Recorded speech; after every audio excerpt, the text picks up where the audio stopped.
안녕하십니까. 수요일 아침 여수 MBC 뉴스투데이입니다. 여순 사건의 희생자 유족 신고 기간이 올해 12월 31일까지로 연장됐습니다.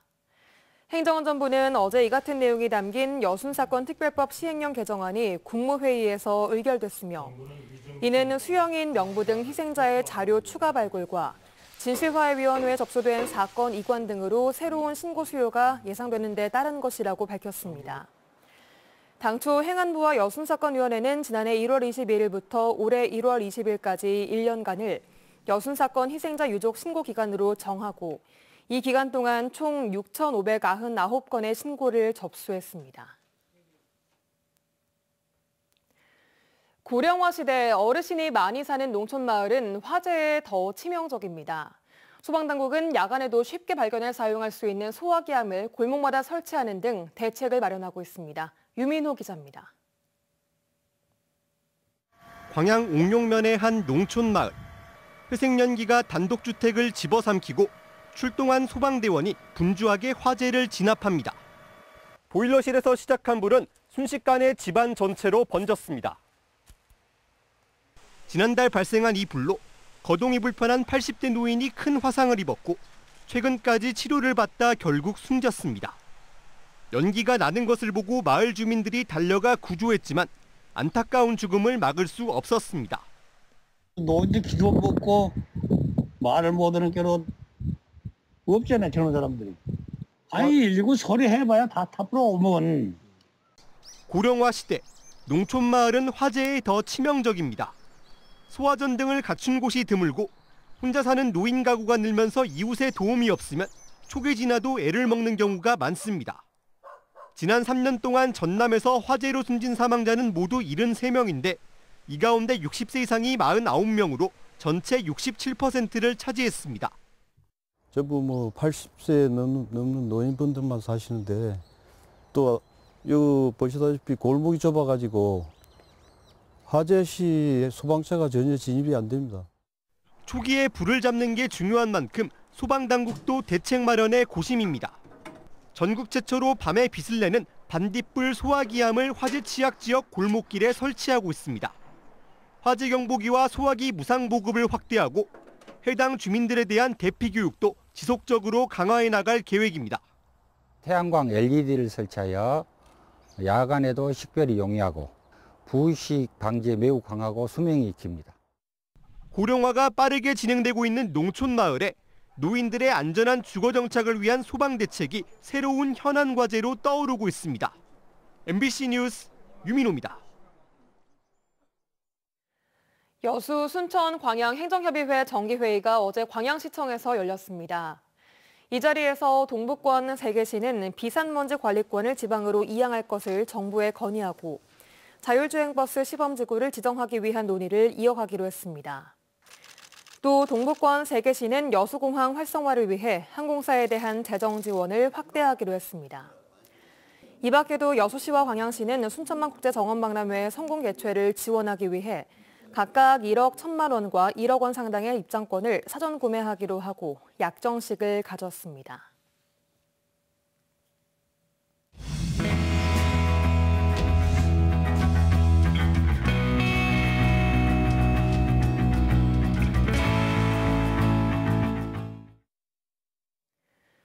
학교 측이 신축 아파트 학생을 대상으로만 통학버스를 운영해 형평성 논란을 빚고 있다는 뉴스 보도해드렸는데요.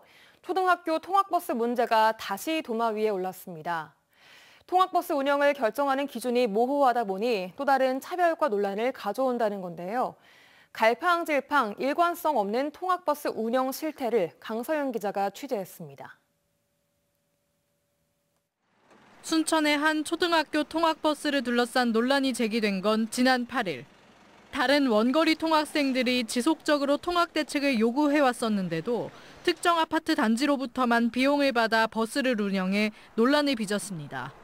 지금 저희 아파트에서 까지 등하교를 하는데 굉장히 어려움이 있다는 사실도 감안을 했어야 되는 거고. 원거리 통학생들 사이의 차별을 조장한다며 이미 한 차례 논란을 빚은 통학버스 문제가 이번에는 운영 기준이 모호하다는 논란에 휩싸였습니다. 관련 법령이나 규정이 없다 보니 통학 조건이 비슷한 아파트인데도 통학버스 운영 여부가 달라진다는 겁니다. 통학버스 차별 운행으로 논란을 빚은 아파트 단지의 통학거리는 도보로 1.4km. 하지만 순천시 해룡면의 또 다른 A 아파트 단지는 초등학교와 도보로 1.5km 떨어져 있는데도 해당 학교가 주민들의 통학버스 운영 요청을 거부하고 있습니다. 통학거리는 멀지만 통학로가 잘 정비돼 있다는 게 주된 이유입니다. 주민들은 통학로에 위험한 건널목이 여러 차례 등장한다며 교육당국의 해명을 납득하지 못하고 있습니다. 길목이 너무 위험하고 저학년들은 거의 할 수 없는 도보길이에요. 주민들은 학교 측이 통학버스를 운행하지 않자 어쩔 수 없이 아파트 자체적으로 관광버스 통학을 감수하고 있습니다. 현행법상 통학을 목적으로 어린이들을 운송하는 건 어린이 통학버스로 등록된 차량만 가능하기 때문에 관광버스 운행은 엄연히 불법입니다. 어디는 되고 어디는 안 된다. 불법을 묵인하고 있는 거죠. 논란이 잇따르자 전라남도 교육청은 학생들이 안전하게 통학할 권리를 동등하게 보장받아야 한다는 점은 인정한다고 밝혔습니다. 그러나 학교와 주택들마다 통학 사정이 천차만별이다 보니 운영 여부를 결정하는 일률적인 기준을 세우긴 어렵다고 해명했습니다. 그런 지역들이 한두 곳이 아니란 말이에요. 어느 지역까지를 그렇게 볼 것인가. 지역마다 다 상대성이 있기 때문에. 갈팡질팡하는 통학버스 운영 탓에 학부모와 학생들이 혼란을 겪는다는 지적이 제기되면서 대책 마련이 필요하다는 목소리가 커지고 있습니다. MBC 뉴스 강서영입니다. 여수 세계 선박람회 성공 개최를 위한 범시민준비위원회가 출범했습니다. 2016 여수 세계 선박람회 범시민준비위원회는 어제 창립 총회를 갖고 세계 선박람회의 성공적인 추진을 위한 구심점 역할을 하게 될 정계와 문화, 경제계, 시민단체 등 각계에서 226명의 위원을 새롭게 위촉했습니다. 위원회는 앞으로 3년 동안 정책기획, 시민활동 등 4개 분과별로 시민 역량을 결집해 실행 과제를 수행해 나갈 계획입니다. 전라남도가 섬 지역 관광자원 개발 사업을 확대 추진합니다. 해당 사업은 섬 지역의 우수한 관광자원을 발굴하고 특색 있는 체류형 관광지를 조성하는 것으로 여수와 목포, 완도 등 5개 지역에 96억 원이 투입됩니다. 여수에서는 금오도 비런길 활성화 사업과 장도 예술의 숲 조성 사업, 계도 테마 관광 개발 사업 등이 추진될 예정입니다. 목포시가 지어서 민간에 위탁을 맡긴 화장장 시설의 수익금이 목포시도 모르게 빠져나갔다는 의혹이 사실로 확인됐습니다. 검찰이 화장장 위탁 운영업체 전 대표를 횡령 혐의로 재판에 넘겼는데 운영권을 둘러싼 의혹은 여전합니다. 박종호 기자가 취재했습니다. 지난 2015년 문을 연 목포시 추모공원의 화장장 승화원입니다. 혈세 124억 원을 투입해 지었습니다. 목포시는 민간업체 H법인에 위탁을 맡겼고 이 법인은 또 다른 법인인 Y법인에 다시 위탁했습니다. 지난 2021년 6월 검찰은 화장장 위탁업체 수익금이 법인 임원들의 쌈짓돈이 된 의혹이 있다는 고발장을 접수하고 수사에 나섰습니다. Y법인 대표이사였던 최모 씨는 지난 2017년 법인 자금 6,500만 원을 자신의 계좌로 빼돌린 것이 확인됐습니다. 또 3년여 동안 모두 17차례에 걸쳐 모두 9억 5천만 원을 횡령한 것으로 검찰 수사 결과 드러났습니다. 최 씨는 특정경제가중처벌법상 횡령 혐의로 기소됐습니다. 그 회의록 거쳐서 썼던 부분이고 거기에 대한 지급, 그 대여금 이자도 다 납입을 했고 그거에 대해서 재판이 진행 중이니까. 검찰은 화장장 위탁업체 전 대표를 재판에 넘기고 18개월간 수사를 매듭지었지만 고발인은 수사가 불충분하다며 추가 고발을 검토하고 있습니다. 법인 돈 수억 원이 빠져나갔는데 거래 내역과 돈의 사용처에 대한 소명이 부족하다는 겁니다.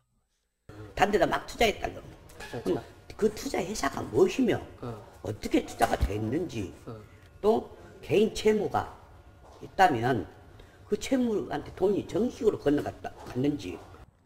검찰은 법인돈에 손댄 행위 자체만으로도 횡령 혐의가 적용된 판례를 언급하며 자세한 수사 상황에 대해서는 말을 아꼈습니다. 목포 화장장에서 불거진 횡령 혐의에 대한 재판부의 판단이 시작됐습니다. 하지만 화장장 위탁 운영 계약이 끝났던 업체가 검찰의 횡령 의혹 수사 속에 또다시 위탁 운영권을 받게 된 경우는 석연치 않습니다. 또 목포시에 연차별로 입금해야 했던 화장장 운영 수익 3억 원을 검찰 수사가 시작된 뒤에야 목포시에 한꺼번에 입금한 경위 등 목포 화장장 운영 전반에 대한 의혹은 계속되고 있습니다. MBC 뉴스 박종호입니다. 최근 광주 지산 나들목의 위험성이 확인됐습니다. 그만큼 폐쇄는 불가피할 것으로 보이는데요. 누가 어떻게 하다가 이렇게 위험한 도로를 만들어냈는지 밝히는 것이 과제로 남아 있습니다. 주현정 기자입니다. 광주 제2순환도로 지산유원지 방향 진출로 검토가 시작된 건 2015년 7월부터입니다. 무등산과 지산동 법저타운 접근성을 높이고 일대 유일의 순환도로 진출로인 두암타운 주변의 심각한 교통난 해소를 위해 추진됐습니다. 최초 설계 도면입니다. 우측 갓길로 빠져나가는 운전자에게 친숙한 구조입니다. 주민 설명회까지 거쳐 확정됐는데 민선 7기가 들어선 지 얼마 지나지 않아 당초 설계안과 정반대인 왼쪽 1차로로 빠지는 구조로 뒤집혔습니다. 주민 민원 때문인데 앞서 4년간 우측 진출로 신설에 찍혀 있었던 사업의 핵심이 단 4개월 만에 180도 바뀌었습니다. 바로잡을 기회는 있었습니다. 노선 변경을 위해 연 자문회의 회의록을 보면 경찰 등 전문가 등은 시종일관 반대했고 특히 도로교통공단은 이럴 거면 자문을 포기하겠다고 선언할 정도로 좌측 진출로를 반대한 사실이 광주 MBC에 의해 확인되기도 했습니다. 그런 계획안을 반대를 했는데 강행을 하는 쪽으로 가는 것 같아서 이제 더 이상 저희가 자문해드릴 의견은 없을 것 같다는 내부 그 방침이 있어가지고 이제 회의는 그 이상 참석 안 하는 걸로. 광주시는 그러나 민원을 근거로 대며 문제가 된 지산나들목 설계 변경안을 관철시켰습니다. 광주시가 이를 강행하는 데는 주민 민원뿐 아니라 지역의 유력한 정치인 등 또 다른 힘이 개입한 것 아니냐는 의혹도 있습니다. 하지만 77억 원의 세금이 들어간 사업이 폐기될 위기에 놓이면서 과연 누가 이 설계 변경안을 밀어붙였는지가 밝혀내야 할 진실로 보입니다.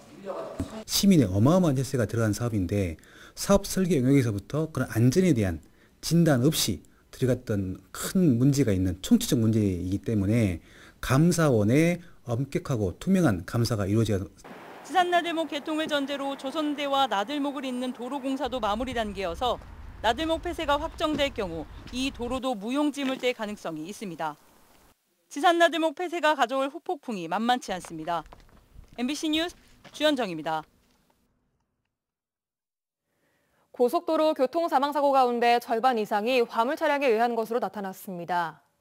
한국교통안전공단 광주 전남 본부에 따르면 지난 2018년부터 2021년까지 4년 동안 광주 전남 전북 고속도로에서 83건의 사망사고가 발생했는데 이 가운데 42건이 화물 차량에 의한 것으로 확인됐습니다. 한국교통안전공단은 화물 차량에 의한 사고는 시민 생명과 직결되는 만큼 불법 행위 집중 단속에 나서기로 했습니다. 전라남도 교육청은 4월 22일부터 이틀 동안 나로 우주센터 일원에서 우주를 향한 전남과학 창의 융합으로 쏘아올리다를 주제로 전남과학축전을 개최하기로 했습니다. 나로 우주센터 로켓 발사장 투어와 대한민국 우주 개척의 기록을 담은 우주과학관 관람, 로켓과 우주 탐사에 관련된 우주탐험 체험활동 등 20여 개의 프로그램이 마련됐습니다. 특히 이번 전남과학축전은 고흥 우주항공축제와 함께 열릴 예정입니다. 고흥군이 장기 무허가 건축물에 대한 국민들의 소유권 확보를 돕기 위해 건축물 대장 등재 사업을 추진합니다. 고흥군은 지난 2006년 5월 건축법 개정 이전에 지어진 주택 가운데 건축 면적 200제곱미터 미만을 대상으로 이번 달 말까지 신청을 받을 예정입니다.